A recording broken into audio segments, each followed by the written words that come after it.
Hey everyone, welcome back to the channel. I've had a bunch of people ask me some questions about the 10th Gen F150 and kind of where it's been. And to answer it in short, it's been getting a lot of parts. When I bought the truck, I bought it low miles. It's still 22 years old. Had about 103,000 on it, I think. And so at that point, it's 22 years old, but I didn't realize how many wear points or how wore out the front end was actually gonna be on it. So some of the stuff that we've done to this truck, I'm just gonna give you a list of it. It's got new tires on it. These are 305/70 17s. I'll do a review on these and how they fit on this truck. They do rub a little bit on the frame. So it's not bad. I'd still keep them.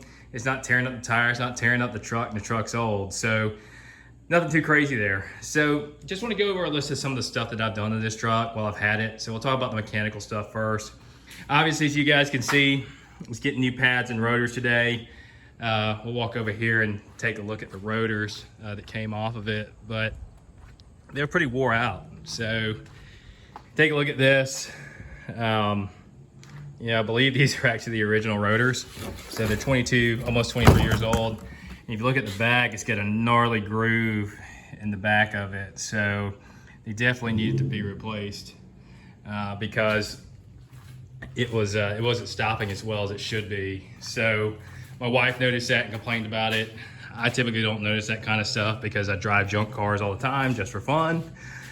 But, we're gonna replace them since she does drive it on occasion.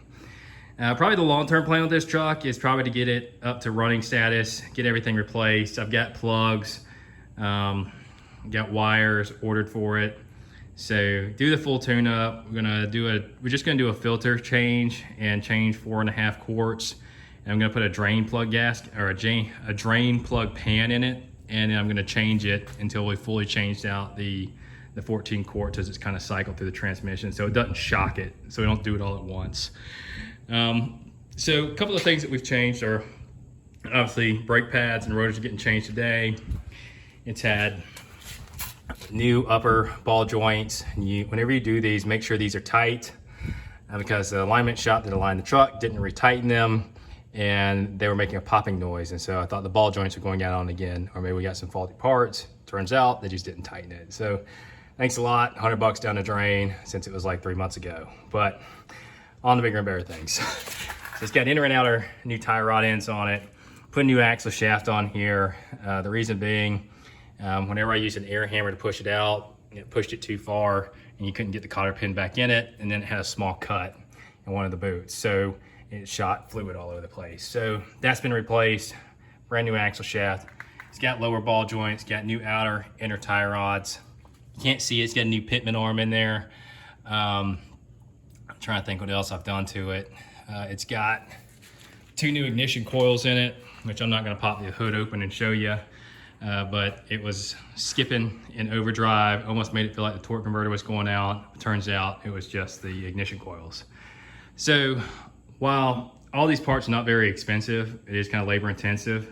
So if you were having a shop do all this stuff, it would have cost you thousands of dollars to have all this stuff done. So I would suggest if you buy an old truck like this, you should be able to turn a wrench, or it will definitely cost more than probably the truck is worth. Because the front end alone, if I'd had the front end done, it'd probably have been about $1,800. I think it's what the shop quoted me. If I had had the CV shaft replaced, probably been close to $250, $300. Brake job on the front, probably another full $100. Coil packs, they're really cheap, easy to do yourself. If you can't do them, probably looking at another $200, $300 there too. So overall, I'm pretty happy with the truck. Truck runs great. It's been good. It's just an old pickup truck. So luckily the parts are cheap. There's a lot of aftermarket options out there. Typically I don't recommend aftermarket parts, especially if they're from China or anything like that. This is an old truck. So these brakes are gonna be just fine. I've ordered these from brake pads and rotors from this company, and I've had nothing but good luck from them. So I've got a set on the Infinity. I put a full set on my GMC we had before this. It was a 2015. And I also had a set that I put on my wife's Lexus GX 460. Because as you know, if you take a luxury car to the dealership, they're gonna charge you an arm and a leg. They probably would have charged me $800 to change the brake pads and rotors on that car. So I'm a redneck, grew up lower middle class, so yeah, I just can't bear to spend the money. We could have it done, but that money can go to other places like Julia's college savings or whatever it is.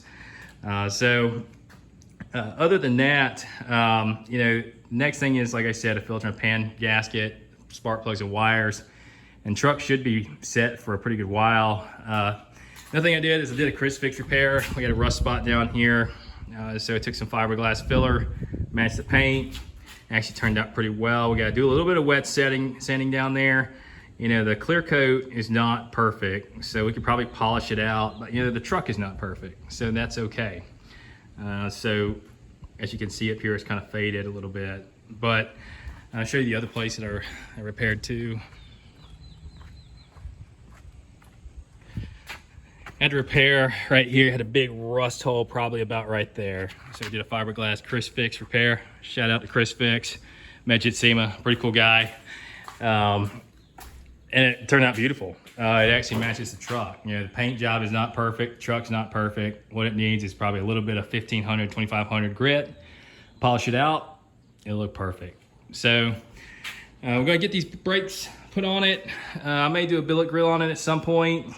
You know, I don't really want to spend a whole bunch of money on this truck, just in case it ever does blow up. You know, if it does blow up, I'll take the tires, brush card, and obviously the toolbox to come with me, and I'll probably take it and trade it in. But right now, like I said, you know, my other video, looking at a Tahoe or, you know, maybe another pickup truck.